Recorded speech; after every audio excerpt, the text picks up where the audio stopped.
Nous lisons dans Matthieu 12, 8, « Le Fils de l'homme est maître du sabbat. » En tant que Dieu incarné, il décide de la véritable signification du sabbat parce qu'il l'a créé et il est notre repos du sabbat dans la chair.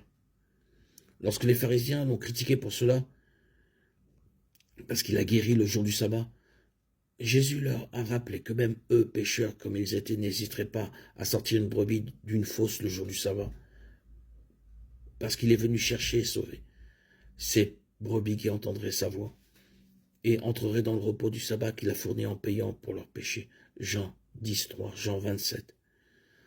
Il pouvait donc enfreindre les règles du sabbat. Il a dit aux pharisiens que les gens sont plus importants que les brebis et que le salut qu'il a fourni était plus important que les règles. En disant le sabbat a été fait pour l'homme et non l'homme pour le sabbat, Marc 2, 27, Jésus a affirmé le principe selon lequel le repos du sabbat a été institué pour soulager l'homme de ses travaux. Tout comme il est venu nous soulager de nos tentatives d'atteindre le salut par nos œuvres. Nous ne nous reposons plus seulement un jour, mais cessons pour toujours notre travail pour obtenir la faveur de Dieu. Jésus est notre repos des œuvres. Maintenant, tout comme il est la porte du ciel, où nous nous reposerons en lui pour toujours.